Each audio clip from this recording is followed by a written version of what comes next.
1971. It looked like an ordinary year.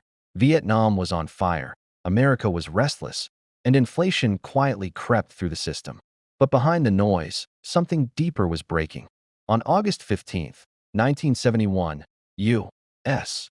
President Richard Nixon appeared on television and made an announcement that would silently alter the destiny of every nation, every market, and every human being alive.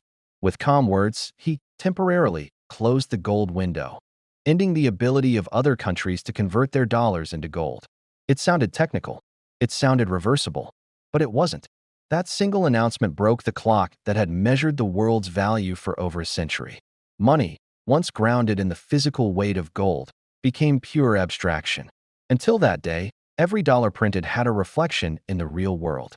Every nation's wealth was tethered to something tangible, something finite. But when the gold link snapped, the concept of scarcity vanished. Governments could now print wealth, not earn it.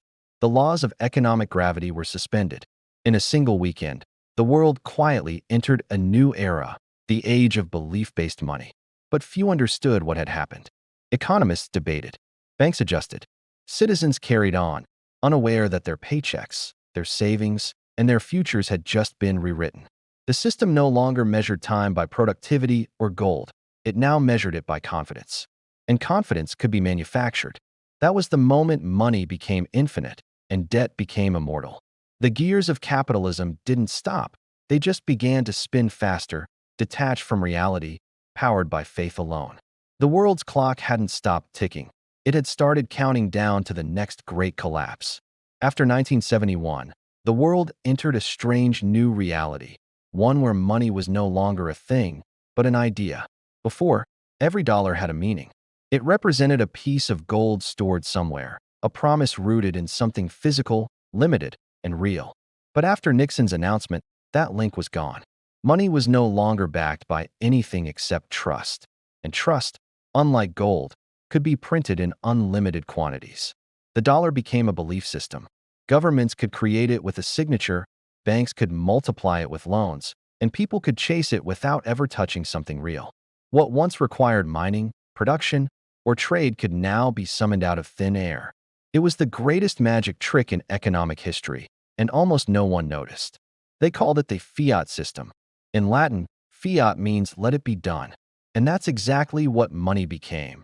An act of decree, a word spoken by authority that turned paper into power. But that power came with a hidden cost, value decay. When you can print infinite money, the meaning of each unit slowly dies. Prices rise, savings erode, and what was once stable begins to drift like sand. People started working more, but owning less. They earned currency, not value. And yet, the illusion worked beautifully. Because the new system didn't need gold, it needed faith. As long as people believed that the paper in their wallets meant something, the empire could keep expanding. 1971 didn't just end real money. It ended objective value. From that point on, money became a story, written by those who printed it and believed by those who had no choice but to play along. Once money was freed from gold, a new empire rose, not built on land, armies, or oil, but on debt. The moment scarcity disappeared, borrowing became limitless, and the world learned a dangerous truth. If money can be printed, wealth can be borrowed. Governments led the charge. They no longer had to tax to spend. They could simply issue bonds, print currency, and promise to repay later. Wars, welfare programs, and corporate rescues. Everything could now be funded by tomorrow's labor. And as governments borrowed, banks discovered alchemy. They could create new money every time someone took a loan. Credit cards, mortgages, student loans, all born from nothing, yet binding for decades. Debt became the lifeblood of modern civilization. Corporations borrowed to expand. Consumers borrowed to survive. Nations borrowed to pretend they were still growing. The system rewarded those who borrowed and punished those who saved. It was no longer about producing real value. It was about maintaining the illusion of progress. But behind this infinite expansion was a silent addiction. Every dollar of new debt demanded another to keep the cycle alive. The more the system grew, the more unstable it became. Crashes, recessions, bailouts. All symptoms of an empire sustained by promises it could never keep. And yet, it worked for a time. The markets soared. GDP rose. Luxury and technology flourished. But beneath the glittering surface, the foundation hollowed. Humanity had replaced productivity with leverage, creation with consumption, gold with credit. This was the new empire, not ruled by kings or soldiers, but by interest rates and central banks. The debt machine didn't conquer nations by war, it conquered them by dependence. And once you're dependent, you never truly own anything again. Every revolution creates losers and winners, and the Great Reset of 1971 was no exception. When the world quietly transitioned from tangible wealth to printed promises, most people didn't notice. They kept working, saving, and trusting the system. But a few, the architects, financiers, and insiders, understood the new rules. And they played the game better than anyone else. They realized something profound. In a system where money can be created infinitely, the only real assets are the ones you can't print. Land, companies, gold, oil, influence. These became the new temples of power. While the middle class stored paper in bank accounts that lost value every year, the elites converted their paper into property. They turned inflation, the invisible tax, into a wealth transfer mechanism. The more money the system printed, the richer they became. Asset prices soared, while wages stagnated. The gap between those who owned and those who owed widened into a canyon. It wasn't corruption, it was design. The rules of the new economy rewarded those closest to the printing press and punished those furthest from it. Central banks printed trillions to stimulate growth. But that money didn't flow into the hands of the people. It flowed into the veins of the markets. Stocks, bonds, and real estate rose like never before, creating a phantom prosperity that hid the decay beneath. The hidden winners of 1971 weren't just bankers or politicians. They were the ones who learned that in this new religion of credit, belief was power, and those who could shape belief could shape reality. The world wasn't reset for equality, it was rewired for control, and the wealth of nations began flowing upward, forever.